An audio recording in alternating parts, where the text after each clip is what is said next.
Hi guys, it's Colette. Back after a wee break, and it's nice to see you all. I've missed you very much actually. Um, this is a new camera setup. It said my video might be lagging, so all I can ask you for this little first one is to bear with me because I'll test it out with this one. It's the best I can do.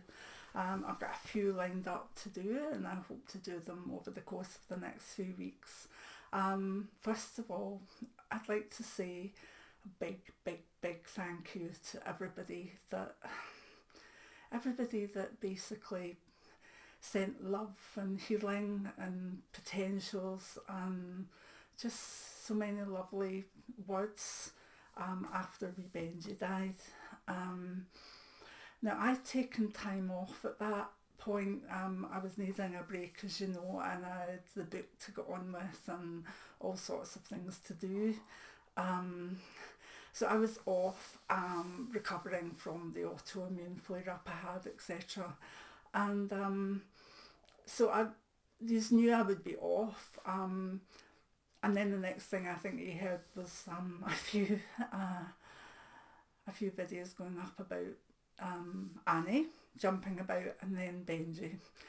Now, losing Benji has been very, very hard. There's no doubt about it. But it's different to Nelly last May. Benji, we've been expecting to go for a year and a half nearly.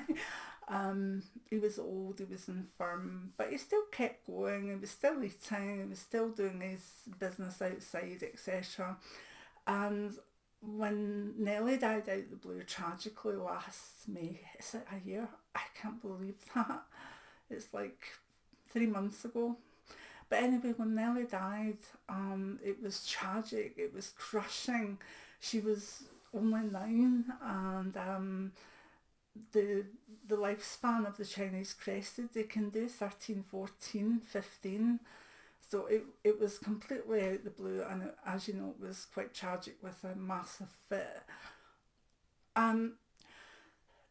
So Benji missed her dreadfully, there's no doubt about it. But he got on with it, and then we got Annie. Now he was still going downhill, but we thought maybe getting Annie would buck him up a wee bit because Nelly had been his eyes and ears. And it did. Annie is only 4. She's just turned 5 actually. And she's a young dog, and he followed her about, and she became his eyes and ears again. But not long after that initial thing, he started to go downhill quite badly. The weight was falling off him. He was eating but then throwing it back up. I always said that he had a bad disc in his back, and I always said if that went, that would be the signal to me. But his back never went. But he got blinder and deafer, and the dementia in him was just heartbreaking. He would sit just looking at walls, not knowing where he was, and then he started vomiting more and whatever. And we knew the end was near, but I didn't want him to suffer. So we have a very kind vet who helped take him over the Rainbow Bridge, and Jim and I were there. Jim was holding him, I was holding his wee face. And one of the things that happened with Nelly, it was also rushed, and it was not so rushed, but it felt like everything happened in half an hour. And there was this loss, this horrific feeling of loss. With Benji,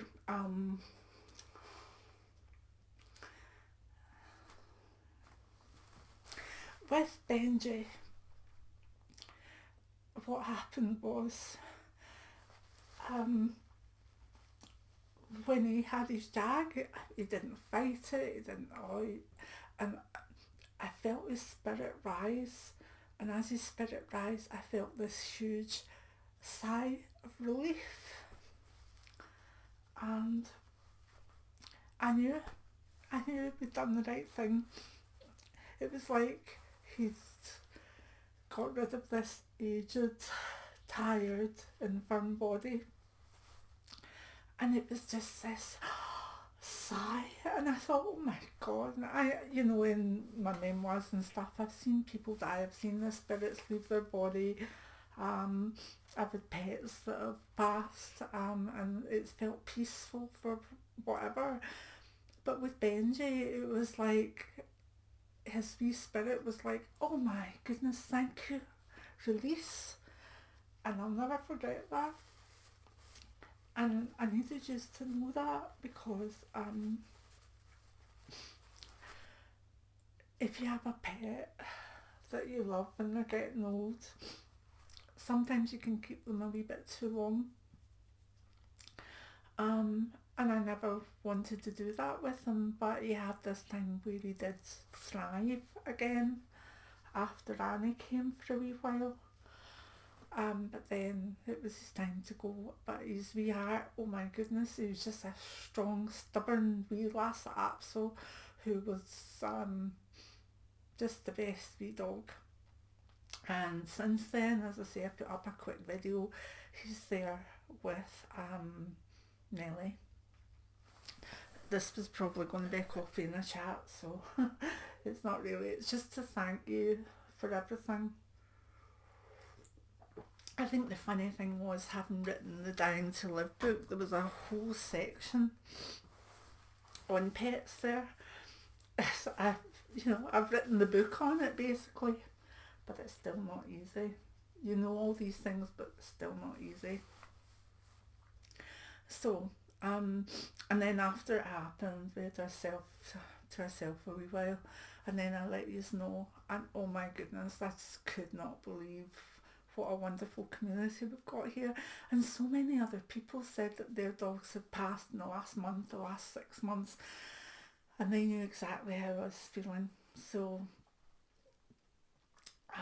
I'm sorry for any of you that have lost pets and are grieving from it.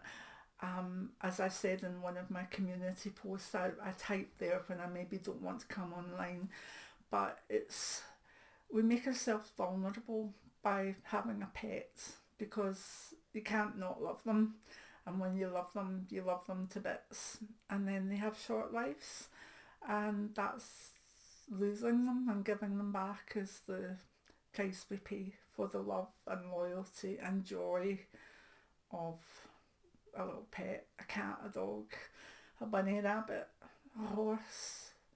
They all become special in our hearts, and we have to let them go.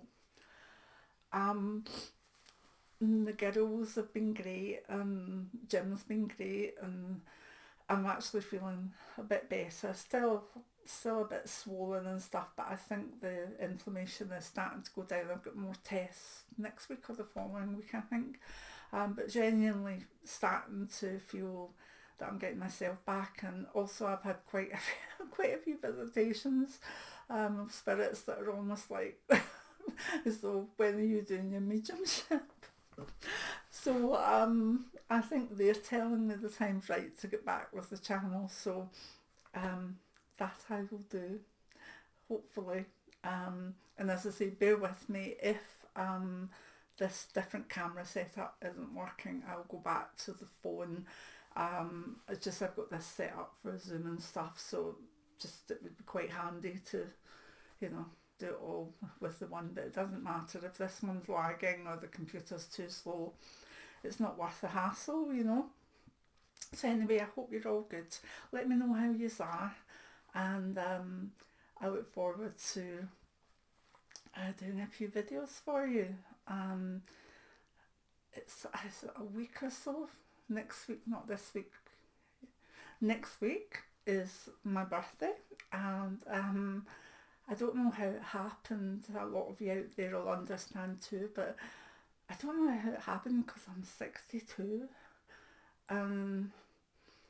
It was just a wee while ago. I was like 35 and then 42. But there you go, 62, there it is. And loving the wisdom, the clarity, the magical purpose the contentment that is coming with that age. And a lot of that's going in the book, which hasn't gone ahead the way I would want it to, but you know, when you're not well and your wee dog that you've had forever passes, it's a hard time. And I'm going to actually talk about that soon, about the hard times that we're all going through and why we need to give ourselves a break and to understand what's happening to our psyches. So anyway, I hope this video has worked. I hope the sound's okay. I don't mind you commenting on it if you feel the sound's wrong, or it is lagging too much for you. Let me know, because I depend on you getting back to me. But this is just the first one back to say thank you so much, all of you. We've been here since 2016 now, 7 years. It's a wonderful community. You all care for one another, you love one another, and the love that you've given me over the years has been phenomenal. And it's, to have your family and friends and your husband and be around you when you're grieving of a little pet or whatever is wonderful. But then on top, to have hundreds of people that were just, I'm so sorry, I'm sending you healing, I'm sending you thoughts, I'm sending you whatever. It's wonderful. And I can't thank you enough. I really can't. I don't know how to thank you apart from going on with the videos. So many blessings, and I hope this works for you, and I'll see you again soon. Bye now.